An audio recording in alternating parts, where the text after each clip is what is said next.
For the thousands in attendance and the millions watching around the world, we are live and amplified. So let's get ready to podcast. Fire it up.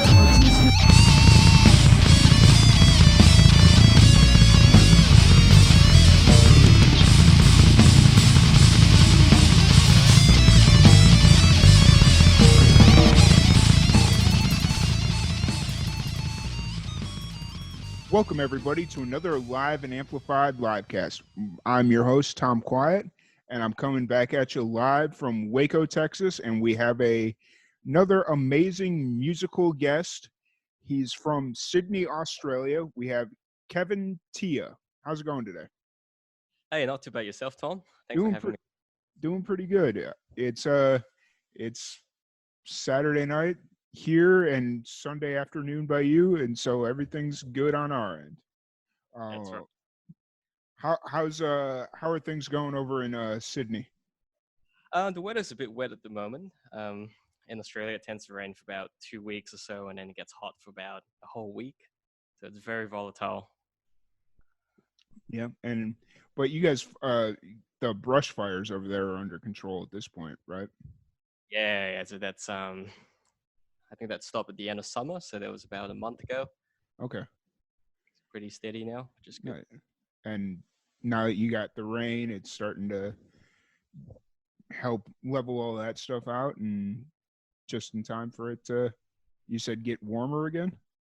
No, get cooler. So we're actually hit fall now. Okay, gotcha.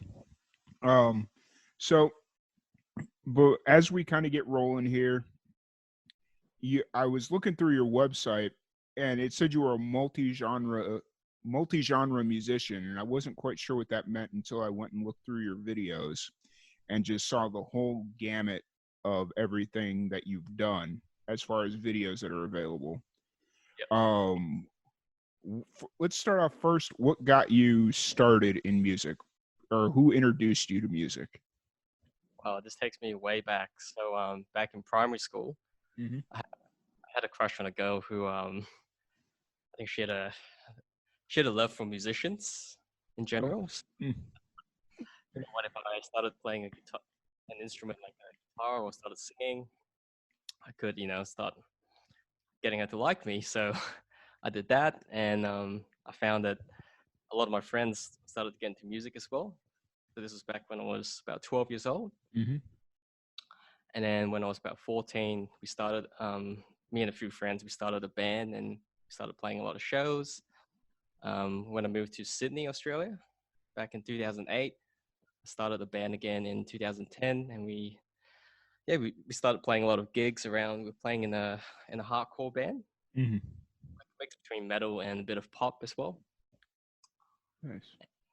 Yeah, that fell apart back in 2015, and I started just doing music myself. Gotcha. And so now are you doing, what would you say your primary focus is right now as a musician? Are you focusing more on solo singer songwriter type stuff, or what are you focusing on right now? Yeah, I'm a solo artist at the moment, you could say. Okay. It like acoustic type stuff, or just more poppy, or more of like in the pop realm? It varies quite a bit. So I have songs that range from pop ballads to R&B to metalcore and rock. So it's quite a mix of genres. Okay. And when you were first getting started, was the ultimate goal just to be like in a rock band, or what was your, as far as like the genre that you initially started playing in, it was like a rock band type thing? Yeah, I think new metal, like bands such as Linkin Park and Skillet, Okay. started in playing rock music, and that was the primary focus for me.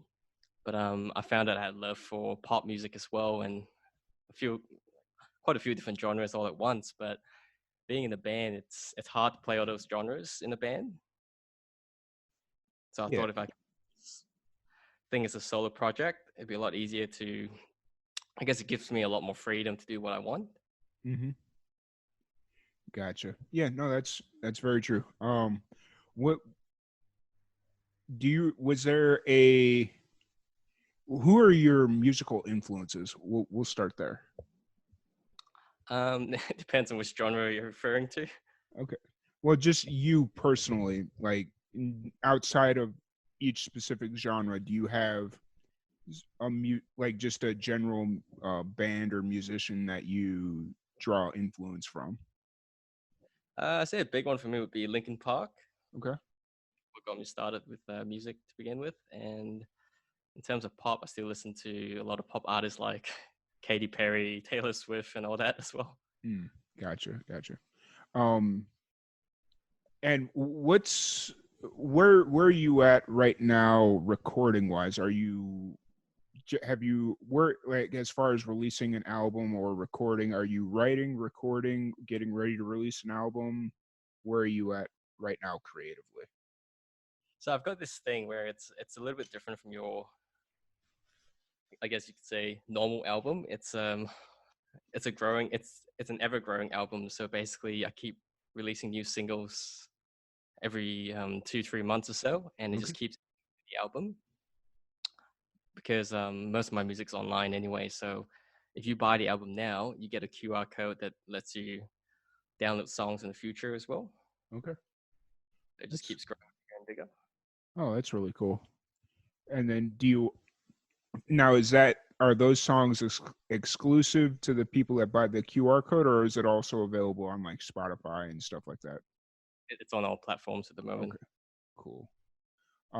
And what's your creative process kind of like when you sit down to write music?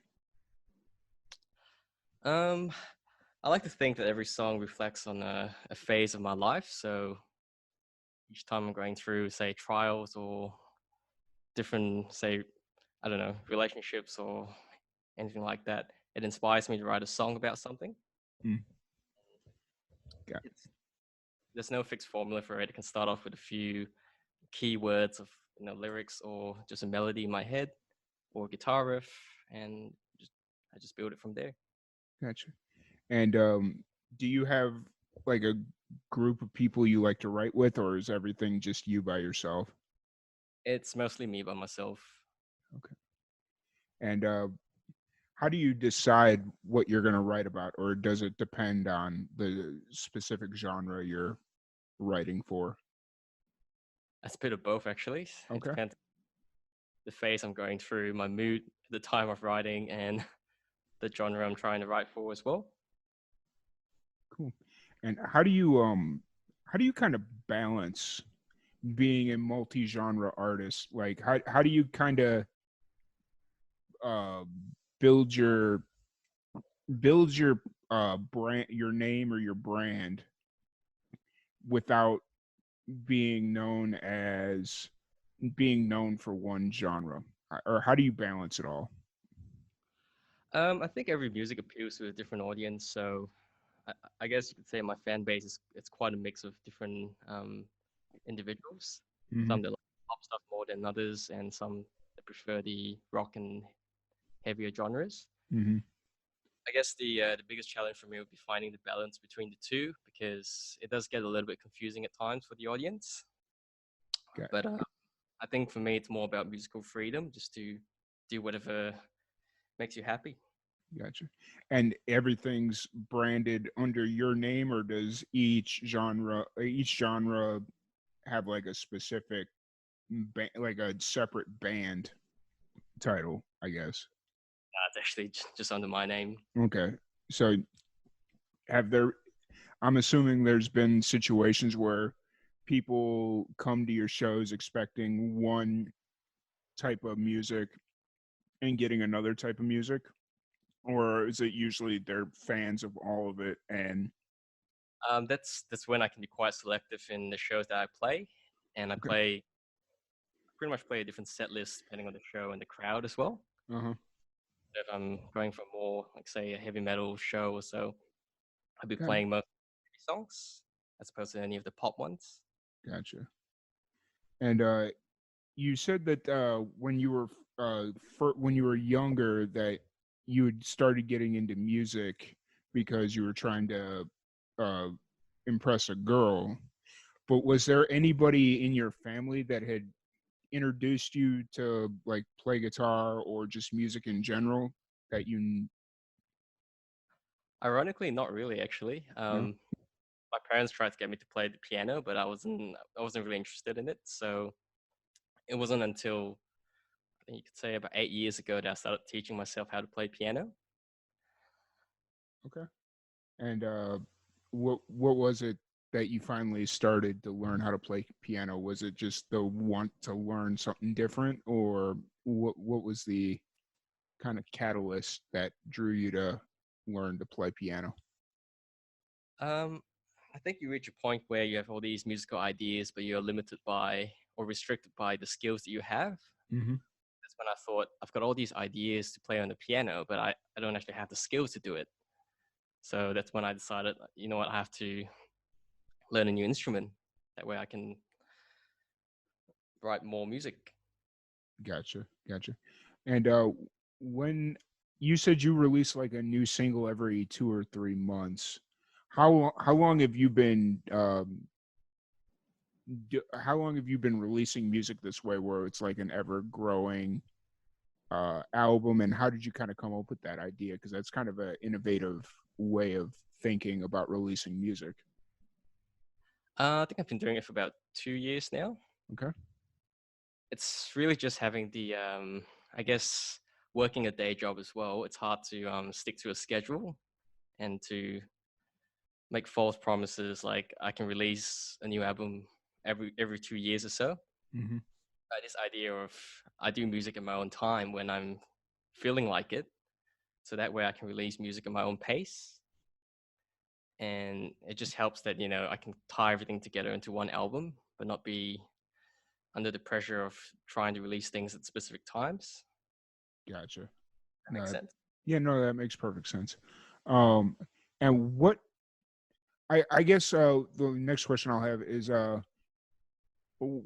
what since you've been into this or because since you've been into the studio several times recording music, what's something that younger musicians should know before they step into the studio for the first time? Preparation. Okay. You need a lot more preparation than you think, because in the studio, time is money. So every minute that you spend trying to figure out like your sound, Mm-hmm. that's costing you money. So I guess it's more about pre-production, just Gotcha. walking, knowing what you're doing, and just spending the extra time on, I guess, coming up with new ideas on existing ideas. Gotcha. Gotcha. No, it's perfect. And how or where do you record at in Sydney? Do you have like your own setup, or do you go into like a proper studio? Yep. So I go into a proper studio. So Oh, I have my own setup at home. That's okay. where I do production and songwriting. And then when I'm ready to record in the studio, it's when I book in studio time. Um, Having done so many different genres, I have actually recorded in 4 to 5 different studios. So I go to the same guy to record all the rock and heavy stuff, but Mm-hmm. in terms of all the pop and R&B stuff, I go to Studio 301. Have you heard of it? No, I haven't. It's one of the biggest recording studios in Australia. Oh It's wow. Justin Bieber and even Coldplay have been in before, so it's quite well known. Oh wow. That's awesome. And how'd you get that, or how'd you get introduced to uh working with the producer and the people there? How did you get that introduction? Just reaching out through Facebook groups and just sending emails and just speaking to musician friends in the scene as well. Yeah, you'd be surprised at how much knowledge and information you can get just from doing that. Gotcha. And you're born and raised in Sydney, correct? Or in Australia? No, that's incorrect. I was born Oh, and raised for about 16 years of my life.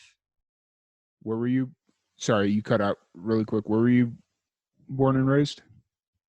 Malaysia. Okay. Yeah, so I spent 16 years of my life there, and then I moved to Sydney in 2008. Okay. What were you playing? You were playing music before you moved to Sydney, correct? That's right. Yeah. Okay. Um, and then obviously you were still pretty young when you were living in Malaysia, but what's the how do the two independent music scenes kind of differ between Malaysia and Sydney? Oh, it's night and day. I think the music scene in Malaysia is changing quite a lot, but it's back in the day it used to be a lot more conservative. So everyone would stick to one genre. If you did say heavy metal in Malaysia, you would have no audience for it Mm, because back then it wasn't really a popular genre, I guess you could say.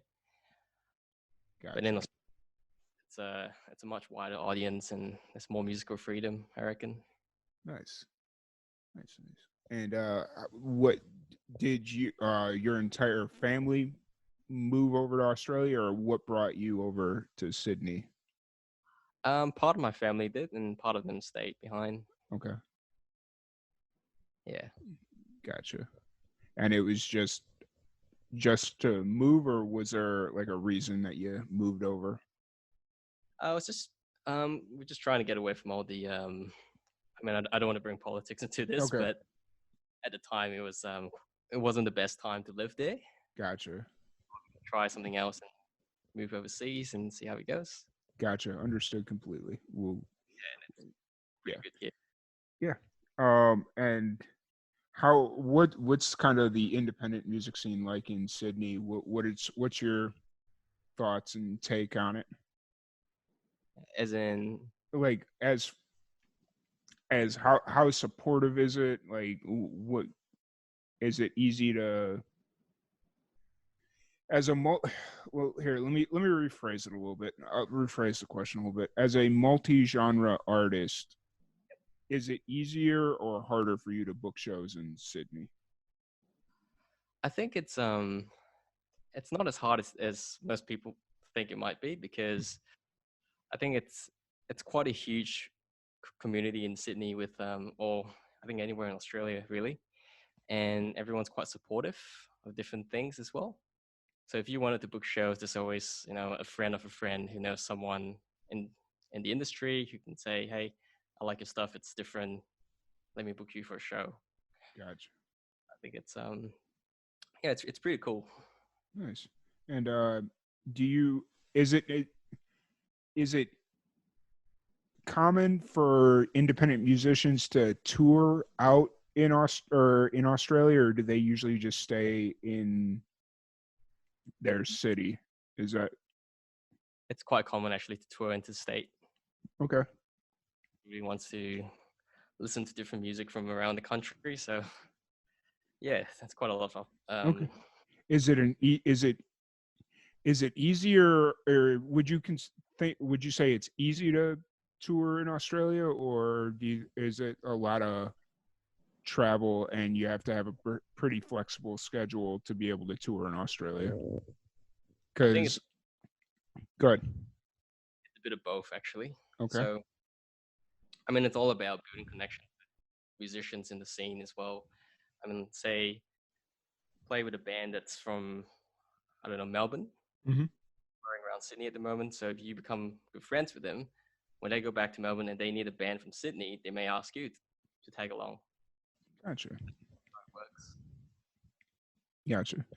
Because I had talked to a couple other bands there in Sydney, and they had mentioned that it's not the easiest thing to travel, especially when you're trying to hold down a full time job, Yeah, because Australia is so big and it's like several hours to the next major city. it depends if you're driving or flying. Yeah, that's true as well. That is true as well.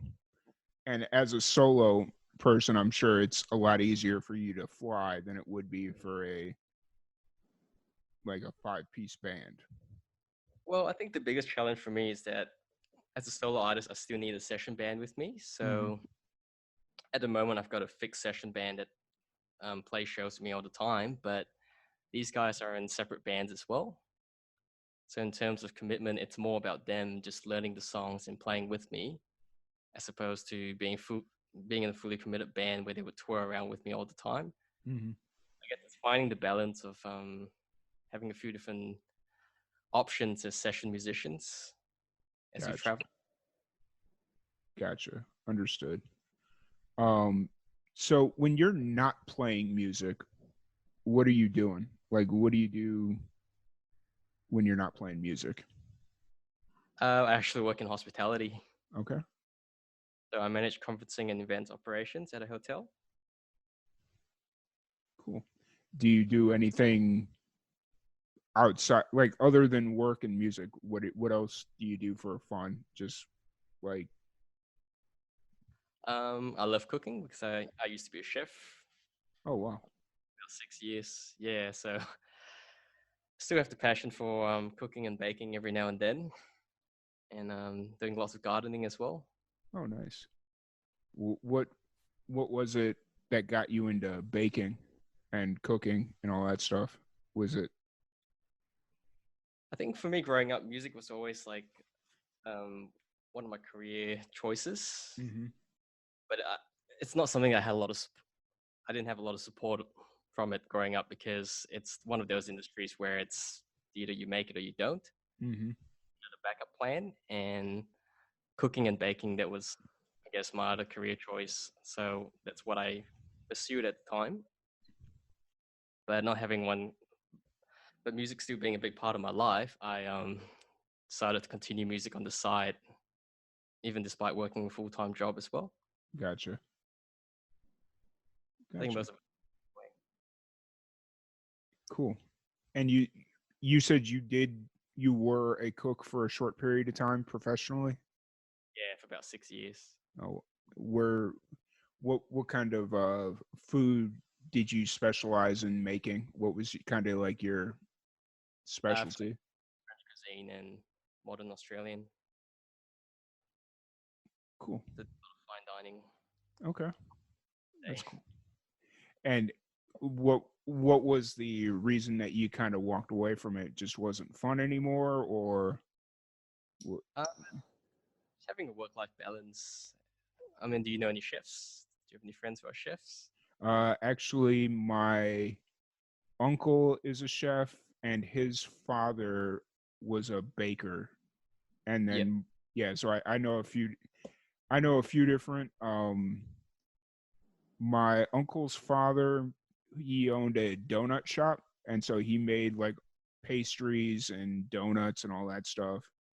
And then his son got into as a chef, and the it got to a point where now he can hardly move because of all like the several decades that he was like a professional in the kitchen, cooking. So you would know the work hours are not the best. Yeah. Yeah, for having a work life balance. Yep, exactly. And Yeah, I'm sure it hindered your musical passion as well. yeah, 100%. That's why I had to move on to something else. Nice. Um what what because one of the things that we really like to do is help younger musicians and try and give them a little bit of value and a little bit of advice. And we talked about earlier about what advice you had for musicians getting ready to go into the studio. But what advice do you have in general for young musicians looking to start playing music? I think an important thing is knowing your sound. So don't try to be someone else all the time. Mm, But at the same time, don't take that literally, because if you want to sound like someone else, I mean, if you want to sound like someone else who's inspired you to do music, that's a market on itself, and there's an audience for that. So don't try too hard to be too different as well, if that makes gotcha. sense. Yep, no, that makes sense. That makes And yeah, just write music that makes you happy, because if you're writing music that sells but doesn't make you happy, then why are you doing it? mm-hmm. That is very true. Do you have a specific genre that you like playing live more than others, or is it all on the same level for you? I like playing the rock genres more because of the energy of the crowd, Mm-hmm. different crowd, and it's just a lot more fun. I'm actually working on a new single at the moment, so I like blending different genres together as well. Nice. So this new single is going to be a mix of metal and R&B as well. Oh, nice. I was just gonna say it'd be really interesting to hear a metal, an R&B like crossover type song. So definitely be interested to hear how that song comes out. Yeah. Where are you at as far as the creative aspect of that? Are you still in the writing phase, or where are you at right now? I'd say we've pretty much finished the instrumentals, so now we just finish up the vocal melody and yeah, just some booking in some studio time to do the vocals, and that's pretty much it. Nice. And for like the heavier metal stuff, is that more of a team collaborative effort, or is it all you and then just the rest of the guys come in and fill in where they need to fill in? Um, it's mostly me in terms of the writing process. Okay. I do have a couple of producers that I work with, and because we work so closely together, they know how I sound and I know what they're like as well. And then that's when we can actually sit down and brainstorm a few different ideas to improve on it. Gotcha. That's perfect. Um, what's your upcoming show schedule looking like as far as pl- uh, uh, shows? Yeah. Oh, actually, I've taken a bit of a break from playing shows at the moment and Okay. the songwriting phase at the moment. So I'm just working on 3 different singles right Okay. now. So once I push that out, I'll be starting to get back to shows again, probably in April or May or so. Okay. And what's and you'd pretty much be playing just around Sydney and then wherever you get the opportunity to play as well. Yeah. So one of the session musicians, so the guy who plays drums in my session band, Mm-hmm. he's actually a booking agent as well. Oh wow. I'll probably be doing a few shows through him. Books shows around Australia as well. So he's got quite a few connections in the Nice. country. It's always good to have somebody in your band that has connections. Yeah, it's like a That band man drums. yeah, that's awesome. Um, what what's the where do you ultimately want to take your music? What's like the end goal for you? Where would you like to be with your music when you're all said and done? All said and done, as in, Like when you're done playing music, where do you well let me rephrase that. Where do you ultimately want to take your music? What's the end goal? um, for me, I'm not really sure if I can see myself doing music as a full-time career because Mm-hmm. I quite enjoy doing my day job as well. Mm-hmm. I guess I want my music to grow online, to have more of an online presence. Mm-hmm. Nowadays, there's so much music presence online in terms of Spotify, streaming sites, and YouTube nowadays. I guess it's one of my dreams to be earning money off that, so that music funds itself. Mm-hmm. Any studio time or music videos that I shoot will be funds from the music itself. Gotcha. So Gotcha. it's like funds itself. Yeah. That's awesome. The one thing I did notice was how awesome all your music videos are. Is that something that you have that is it some do you have like a team that helps produce that stuff, or is it all pretty much you and then you just kind of bring in a videographer to shoot it for you? I've done it where it's been the same team. Okay. These are all good friends of mine, and I suppose it helps being good friends with people with specific skill set. Mm-hmm. And I guess having worked with the same team over and over again, my role is mostly just to, I guess, write the song and present the concept idea of how I want the video to go. Okay.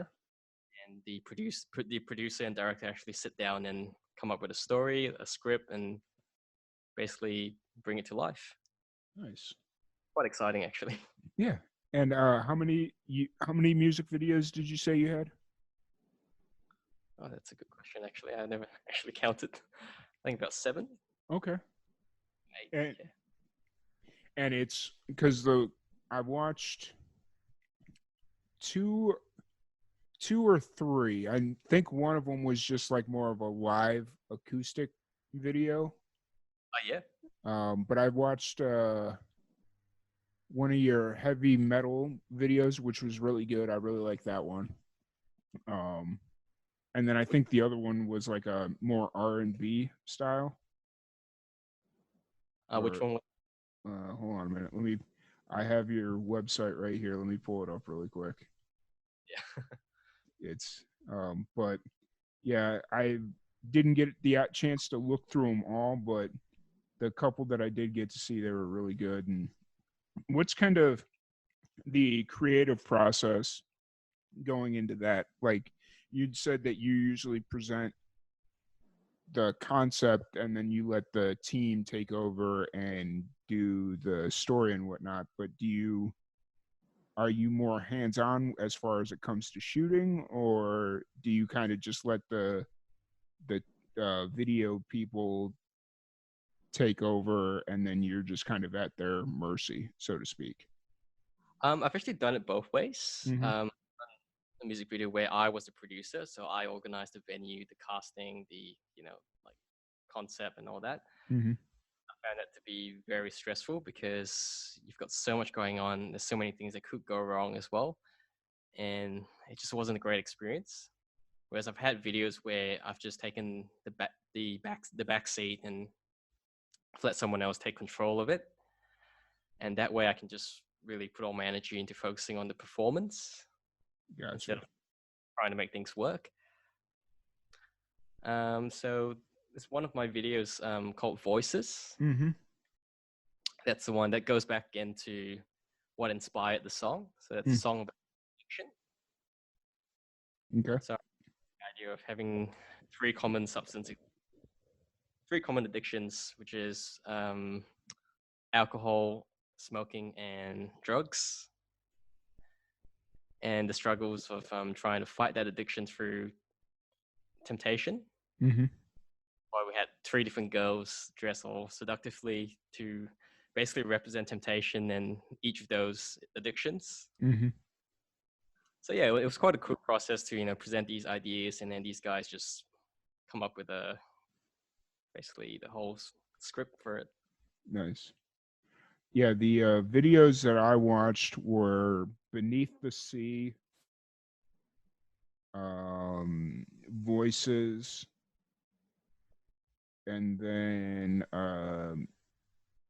Into Our Peace. Those were the 3 videos that I had watched.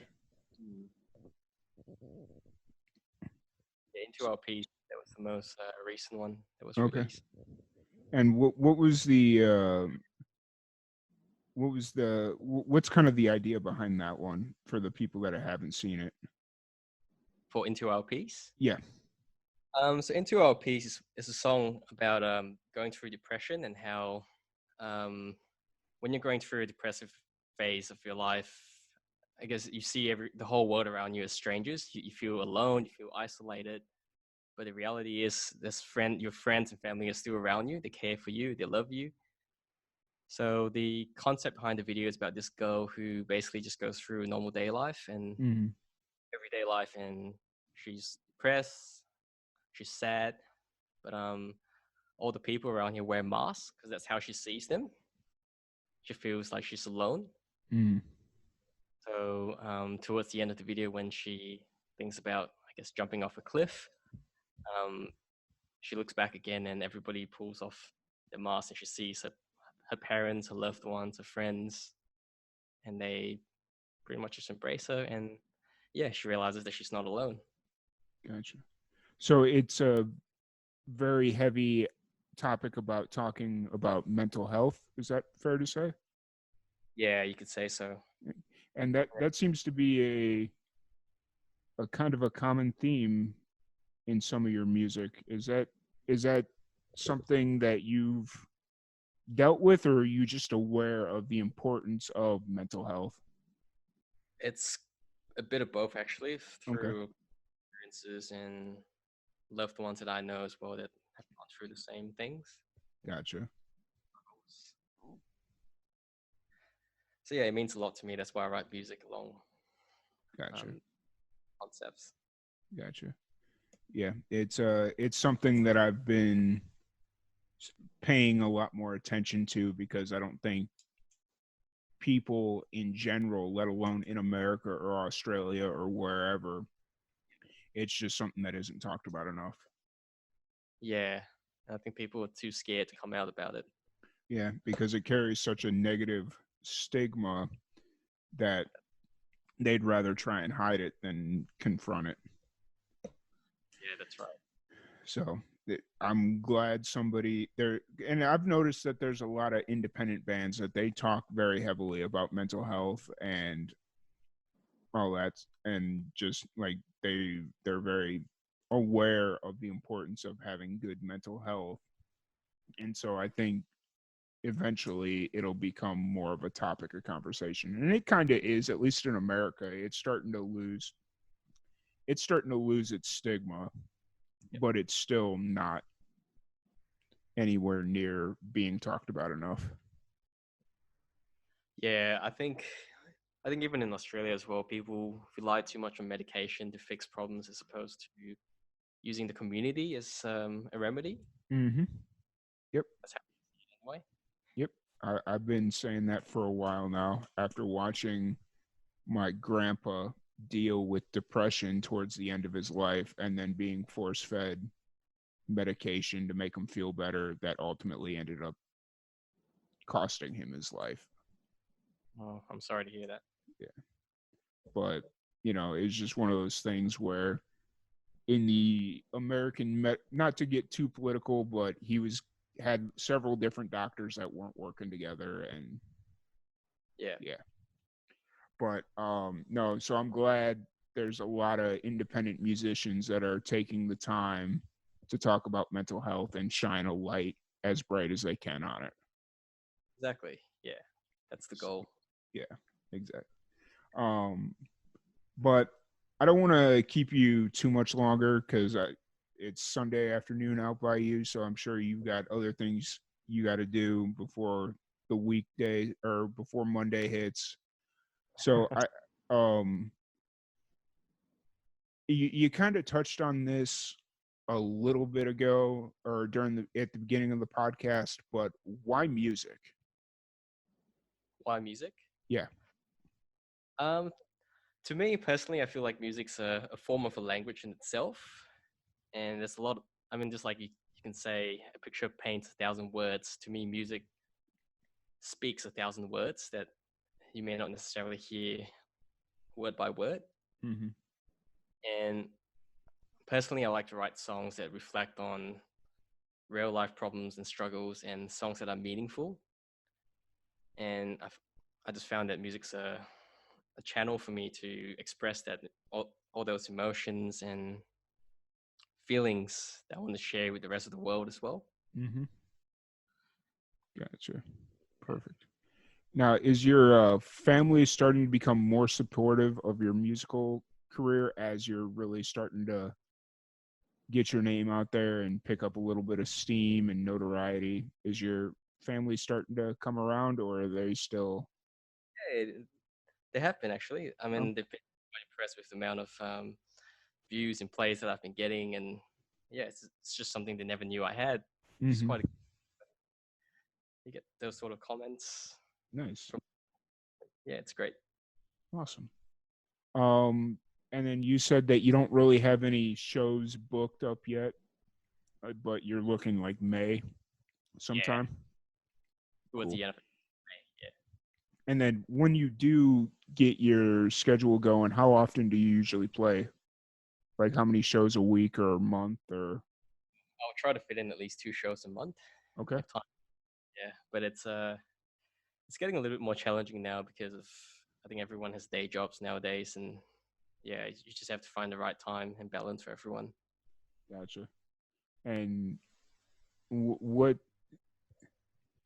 the where's one place that you would like if you could pick any place in Australia to book like a dream show, where would that be? Probably Tasmania. Okay. It's an island far away from the rest of Australia, and it's I don't know. I've never actually been there. Okay. Be somewhere quite remote Nice. and And Tasmania is part of Australia. It's considered part of Australia. Yeah, okay. an island. Yeah. Australia, island. That's an Got, island from. gotcha. For the longest time, I thought it was its own separate country, but Yeah. gotcha. But yeah, I just want to thank you really quick for giving me the time to sit here and chat with you. Where can everybody find you on social media and all that stuff to keep up with all your new releases, your any upcoming show schedule? Where can people find you? So pretty much on all social media platforms. So Facebook is Kevin Tiah Music, and Instagram, Twitter, YouTube. It's all under Kevin Tiah. Okay. And then Fortunately, you a very common name, so it's quite easy to find me over the internet. gotcha. And then you also have a website as well. What is it? kevintia.com, I think. Okay. Perfect. Um, well, like I said, thank you so much for giving me the time to sit here and chat with you. It was a good time. I really enjoyed the conversation. Can't wait to see your eh, your new music. Any upcoming music videos? Are you working on a new music video right now, or are you just primarily focused on recording and writing? A bit of both. So once the song is finished, we'll be shooting a music video for it again, like the other ones. Okay, cool, Quite exciting. awesome. Yeah, I can't wait to see it all and see what you come up with next. It's really exciting. Thanks, Tom. Yeah, for sure. And so once again, thank you again for your time. Thank you everybody for tuning in, and we will see you all later.